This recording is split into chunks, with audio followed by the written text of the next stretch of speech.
Sveiki. Pagalvojau pasidalinsiu savo mintimis dar ir video formatu, kad žmonės galėtų išgirsti ir mano balsą be veido išraišką, kai aš sakau tai, kuo tikiu. Kaip pastebėjau, žmonės ten labai kažkaip tai nubrido į karo temą paskutinėme mano poste, kai iš tiesų aš bandžiau atkreipti dėmesį į kiekvieno žmogaus išprusimą ir adekvatumą. Ir kaip pačioj pradžioje rašiau, kad alkoholikas gali sakyti, kad jisai vartoja tik tais namuose varytą samagoną, nes tai yra ekologiškas produktas. Jis tiksliai žino, ką jisai geria ir dėl to tai yra sveika. Bet tuo pačiu ignoruoja, kad pats didelis kiekis alkoholio vartojimo yra labai nuodingas dalykas žmogaus organizmui, tą vietą jisai praignoruoja. Ir sakykime, kitaip dabar suformuluokime visą šitą mano teiginį, ne aš už taiką, o aš už sveikatą. Už sveikatą. Kaip jūs galvojate, kas yra, kaip pasireiškia tas aš už sveikatą, už nesirgimą dalykas? Greičiausiai tai pasireiškia tuo, kad aš rūpinuosi savo fiziniu kūnu, tai reiškia aš valgau maistą, kuris man nekenkia. Turbūt jūs žinote, kiek daug visokiausių yra kenksmingų dalykų ir kokie produktai mums kenkia.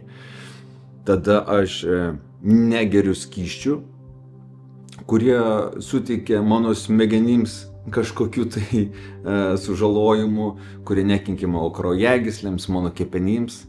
Tai yra už sveikatą. Tai galima iš karto teigti, kad jeigu žmogus yra už sveikatą, tai jisai turėtų jau pradėti sveikai maitintis.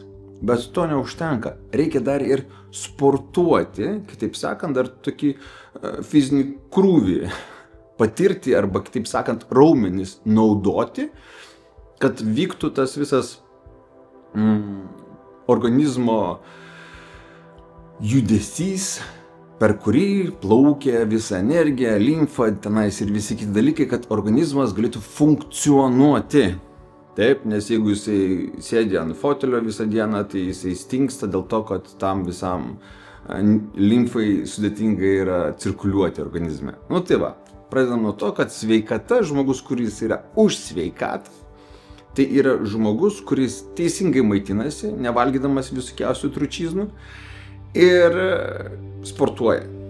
Dar reikia atkreipti dėmesį, kad pagal statistikas didžiausias šių laikų žudikas yra ne karas ir netgi ne narkotikai, ne svaigalai, irgi nerūkymas, o būtent stresas.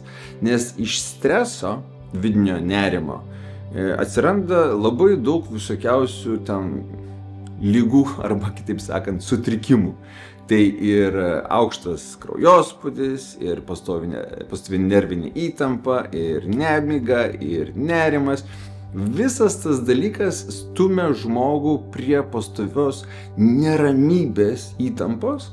Ir tas dalykas kelia kortizolį. Kortizolis atjungia kaktinės smegenų dalį atsakingą už atmintį ir intelektualius sprendimus. Tada, kai žmogus yra strese, jis darosi kvailas, bukas, nes tam tikras smegenų dalis, kuri atsakinga yra už išmintį, jinai neįsijungia, nes kortizolis ją blokuoja.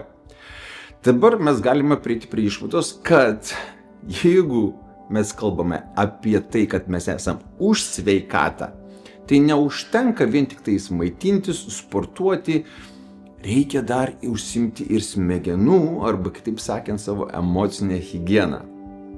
Ir toj vietoj atsiranda toks dalykas kaip spiritual bypassing, arba kitaip sakant, dvasinis apėjimas. Tam, kad išvengti streso, kad išvengti įtampos, mes pradedam manipuliuoti savo protais ir tada dengiam dalykus, kurių mes nenorime matyti, kurie yra nepatogus, kurie kelia mums nemalonius jausmus. Ir kad išvengti skaldymo. Labai visi dabar bijo žodžio skaldymas. Ir tarytum įsivaizduoja, kad yra du skirtingi dalykai – gėris ir blogis, kai anot Advaita Vedantos viskas yra viename – yin ir yang.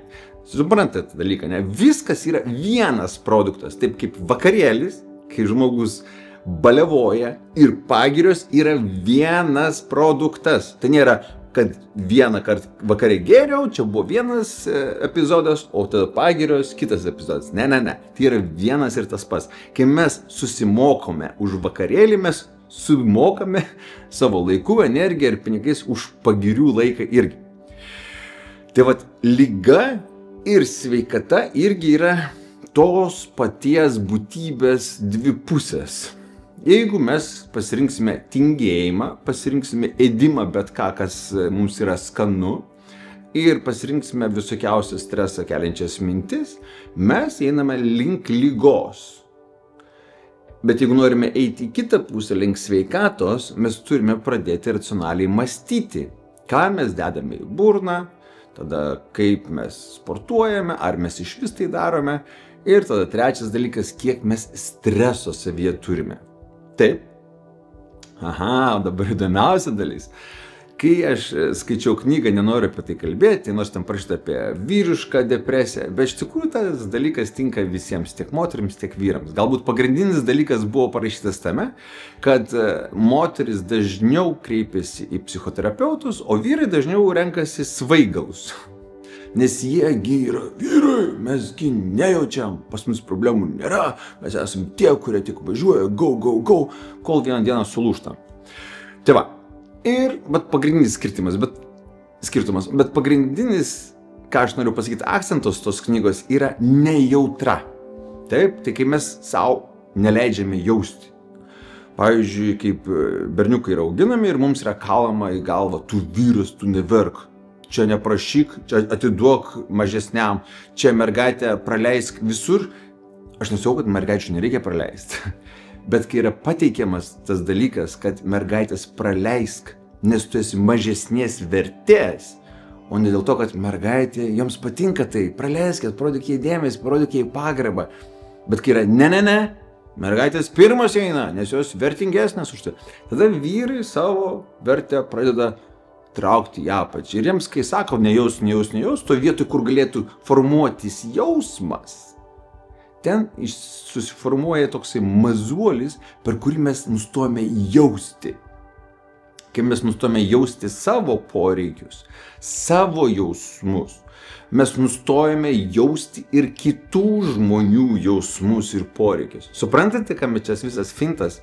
Sakykime, pavyzdžiui, mano koja sulūžus ir kaimyno koja sulūžus, taip, bet aš vartoju jau ten kokius morfiną, nuskausminamą. Ir man yra dzin, aš einu su ta sulūžusia koja, man neskauda. Ir aš žiūriu tą kaimyną, ko tu čia dabar verki, ko čia sriuboji. Tai, žiūrėk, pas mano koja irgi lūžus, aš vaikštau, kame problema.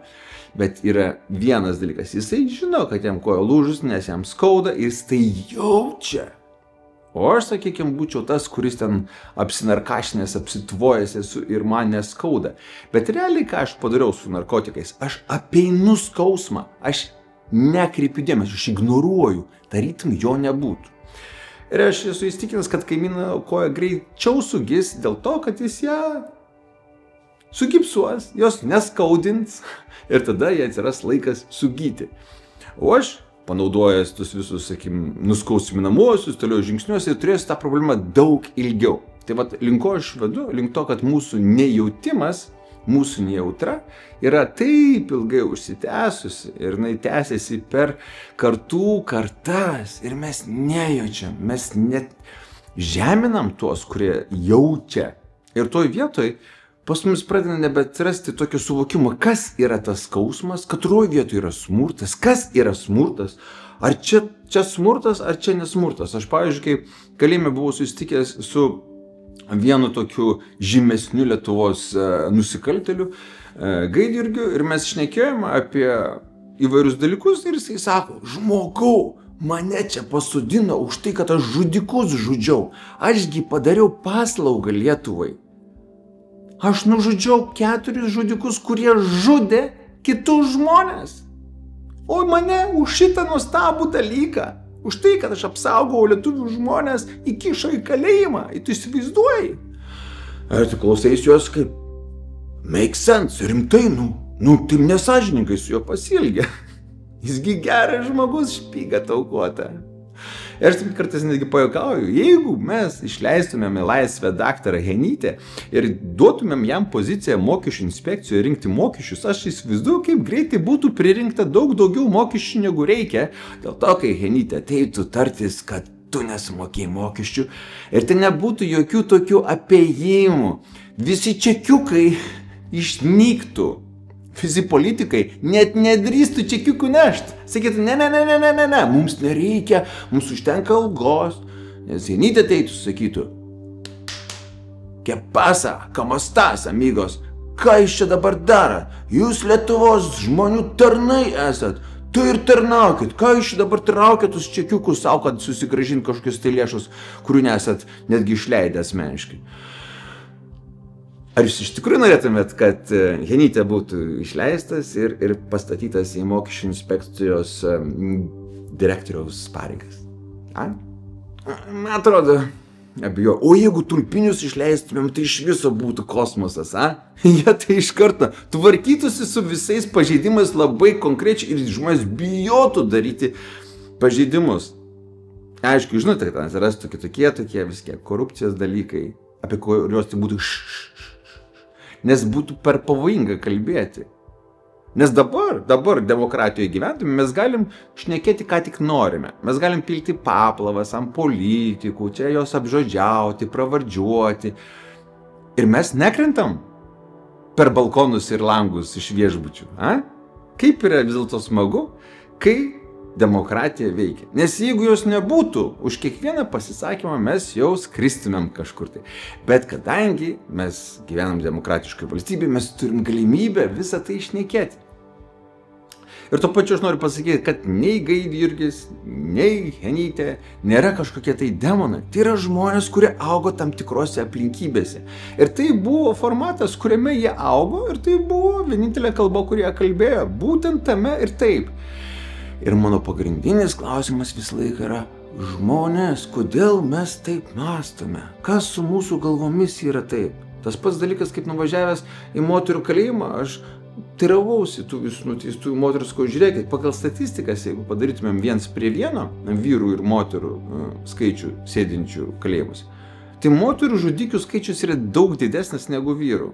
Ir aš atsimenu, kai moterų kalėjime tą klausimą iškėliau, moteris pasakė, tu neįsivaizduoja, kas mums tie vyrai darė, kol mes daėjome iki tos būsenos, kai mes juos subadėm. Aš sakau, aš neklausiu apie būseną ir neklausiu apie kas įvyko ten. Man yra klausimas tik vienas, kodėl jūs pasirinkote būti su tokiais vyrais? Kas jumise atvedė jūs į santykius su tokiais vyrais? Ir greičiausiai jūs matėte, kaip jie elgsis, ir jie darė daug kartų tai, kol vieną dieną jūs neiškentėt, bet kodėl jūs tiek laiko kentėjot? Iš kur jūs išmokot šitą pavyzdį kentėti ir ignoruoti savo poreikius, savo žmogiškumą? Ir žinote, dažniausiai išgirstu, kad jos net nežino, kas yra žmogiškumas. Jos net nežino, ką reiškia būti su džentelmenu. Jeigu atsirastų prieš jas vyras, kuris adekvatus, mandagus, nevartojantis jokių svaigalų, nerūkantis, jis gražiai besielgiantis, sako, nuostabi kokia tu esi, aš noriu kurti santykius. Tokia moteris, augusi šeimoje, kur tėvas dubasindavo jos mamą, jinai tokį vyrą matydama sakytų, atsiprašau, aš jokio ryšio nematau tavę su savimi. Man reikia to, kuris duotų man į skūrą, kad aš suprasčiau, matytas formatas. Dabar su šituo tai žinau, ką daryti, nes aš pamenu, ką mano mama darydavo, čia jau pažįstama tema. Suprantate, pagaunate mintį. Ir visas tas dalykas yra apie tai, kad mes galime būti sveikuoliai fiziškai, valgyti, ką mums reikia, mes galim nardyti po eketės, maikės, plėšytis, kaip mes užryšį su gamta. Bet jeigu mūsų prote yra krūva traumų ir gili depresija, nes mes neleidžiam savo jausti, mes nesugebėsime suformuluoti teisingo pasirinkimo. Ir tada, netgi jeigu mes žinom daug dvasiškų dalykų, mes apeidinėsime nemalonės situacijas, užmerkdami akutes. Tarytum tai ne prie ko. Mes čia nedalyvaujame visame tame. Aš nejaučiu nei skausmo kito. Mes galime sakyti, mes esame už taiką. Tai gerai, nustokime tada kariauti. Kaip karas prasideda? Yra viena šalis, yra kita šalis. Ir viena šalis užpuola kitą šalį. Kaip tai, kad turi nutikti? Agresorė turi atsitraukti ir išvažiuoti į savo šalis. Palikti tą auką ir nustoti ją dubasinti. Bet kažkaip tai žmonės sako, ne, čia auka turi pasiduoti, kad agresorius nemuštų jos. Nes jeigu nėra pasipriešinimo, nėra ir konflikto. Ir galvoja, argi ne tas pats tų moterų, kurios žudo savo vyrus paternas. Argi ne ta pati strategija. Mes nuolaidžiaujame, tada neapsikenti nužudome ir tada būdame kalti už tai, kad mumis mušė, o mes darom pasirinkimą, kad tai yra ok. Kad galite su mumis smurtauti, mes sutinkame. Ir kai pagalvoju per Lietuvos istoriją, kiek daug panašių istorijų yra buvę nuo visų baudžiavų, nuo visų Sovietų Sąjungos okupacijų, kai už tai, kad tu esi tu būdavai nubaustas. Todėl visą laiką būdavo pagrindinis motyvas nesikišk. Nes jeigu pasakysi, ką galvoji, išvažiuosi į Sibirą. Nes jeigu tu jausi, tu išvažiuosi į Sibirą, arba sėsi į kalėjimą. Visą laiką geriau eiti su flow.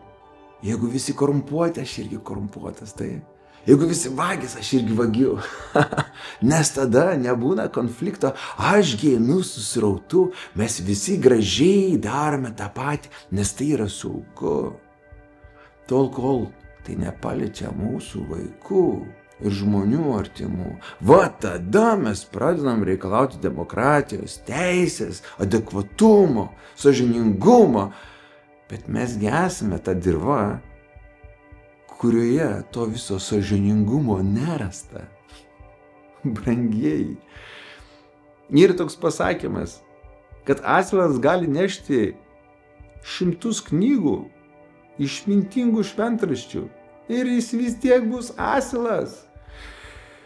Perskaitytos knygos apie išmintį nedaro jokios naudos, jeigu nevyksta veiksmų. O veiksmas turi būti už sveikatą. Mentalinę ir fizinę. Ir jeigu žmogus jau darosi nebeadekvatus, jisai žiūri į užpultą šalį, žmonės žudomus ir sako, to nevyksta, to nėra. Aukos yra agresoriai, nes jos priešinasi. Jos turėtų paklusti, sutikti iš karto. Kaip vergai, kaip žmonės neturintys jokio pasirinkimo. Tada viskas būtų okei. Tausme, come on, hebra. Ant kiek reikia savęs nejausti, ant kiek reikia savęs būti išsižadėjus, kad visą tai pateikti kaip taikos planą. Įsivaizduojat, jūs ateinat darbę, jūs atidirbat 3 mėnesius, jums nesumoka algos ir jūs pasakot, okei, tokia mano karma. Jūs ateinate į parduotuvę, taip, prabraukite savo kortelę, sukišat pinigus į tą visą aparatą, bet aparatas išmeta, pinigų mes negavome. Prekių jūs negalite pasimti dėl to, kad jeigu jūs imsite, busite apkaltintas vagyste, bet jūs žiūrite, nors sąskaitos pinigai nuskaičiuoti. Kaip palauk, bet pinigai nuskaičiuoti. Jie sako, jo, bet kasoje parašyta, kad ne. Nedrįskite imti. Kai į jūsų namus ateis kažkokie ir pasakys, dabar čia mano namai, nes aš taip nusprendžiau. Jūs pasakysite, okei, tokia mano karma. Kai jūs važiuosite keliu, Lietuvoje mes važiuojam dešinę pusę, bet prieš jūs važiuos didesnis automobilis su didesniais ratais, o galbūt netgi tankas. Ir pasakys, čia jūs maišotės man kelyje, nes aš su galingesniu automobiliu. Todėl tu važiuok kažkur tai tenais laukan iš kelio, nes čia bus tavo problema, jeigu aš ant tavęs užvažiuosiu. Va tada pradėsite jūs supras, kad palauk. Čia kažkaip tai neadekvatu. Yra taisyklės, yra normos. Bet jeigu mes nepaisim tų normų, jeigu jų nėra mumise, jeigu mes visą laiką sakom, oi, kas stipresnis, tas teisesnis, kas daugiau pinigų turi, tas teisesnis. O toje vietoje ir vyksta savęs išsižadėjimas. Tai yra dvasinių praktikų karma, visų karma. Dažniausiai žmonės šneka, kai jiems reikia padaryti veiksmą ir jie suranda pasiteisinimą, kodėl jie to veiksmo neturi padaryti. Nes karma to žmogaus. Ir čia kito žmogaus pasirinkimas. O aš. Bet kai jums kažkas nutinka blogai, staiga valdžia skaldo. Kai dar kažkas skaldo, tu čia Kęstai propagandą dabar skleidi. Kokia propaganda? Aš esu žmogus. Aš tokią pateisę, kaip ir jūs turite teisę išreikšti savo mintį savo puslapyje. Aš nelindu į jūsų profilius ir nepostinu ir nerašinėju, kokias jūs nesąmonės tenais galvojate, nes jūsų profiliai, jūsų pasirinkimas, jūsų protas, jūsų tarifai, jūsų galvojimai, čia yra jūsų pasaulis. Savo puslapyje aš rašau savo bendraminčiams ir draugams. Ir jūs neprivalote to nei klausytis, nei žiūrėti, nei matyti, jūs galite mane užblokuoti ir daugiau apie ne vieną mano postą nesužinoti. Ir tai yra okei, man biški neskauda dėl to. Tiesiog tai yra pasirinkimas. Yra žmonės, kur gyvena sveikai, sportuoja, valgo maistą, kuris nesargdina jų.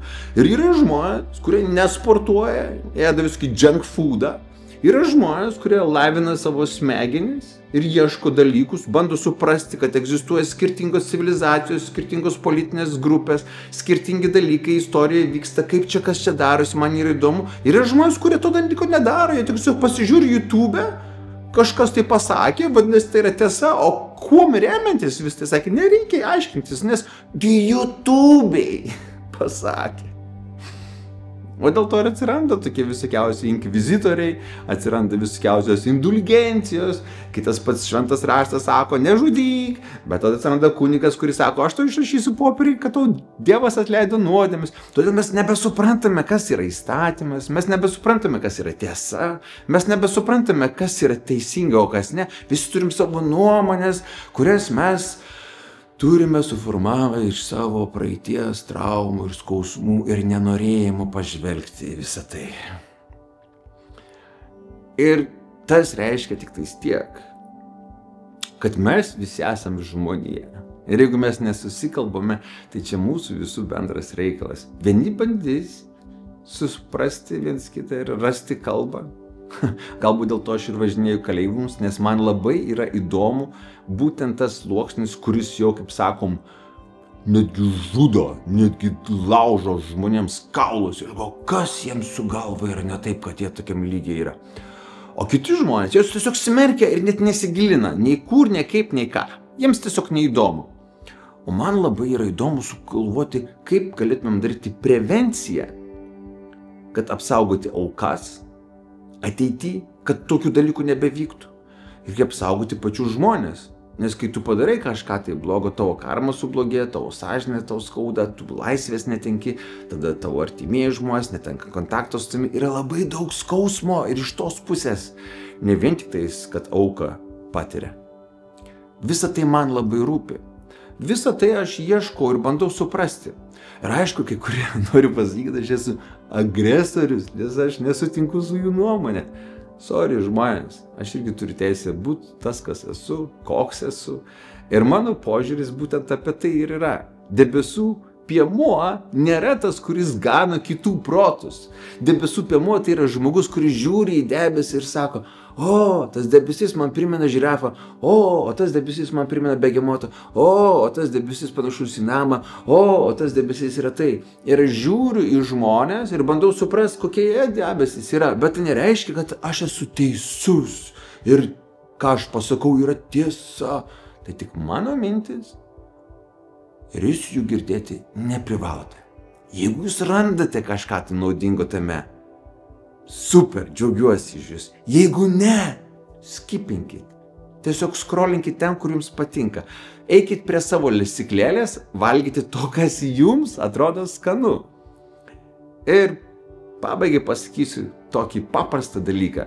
Man teko bendrauti su narkomanu, kuris tą visą aguonų pienelį surinkdavo, nes jis buvo už ekologiškus ir natūralius produktus. Jo venos buvo sukapotos ir sveikata pasišlubavo katastrofiškai, bet jis buvo už natūralius produktus. Jis taip šventai tikėjo, kad jis yra visiškas sveikuolis, nes jis gamtos produktus vartoja. Tai va, galima įsivaizduoti, kad tu esi sveikuolis ir elgtis labai nesveikai. Bet vėlgi, kas aš toks, kad spręsti, kam reikia gyventi? Aš galiu tik spręsti už save ir už savo pasirinkimus, o kiekvienas iš mūsų būtent tai ir darome. Mes renkamės, kas mums tinka, o kas ne. Tai su būtent šio teiginiu šį visą pasidalinimą ir baigiu. Gražaus jums savaitgalio. Ate.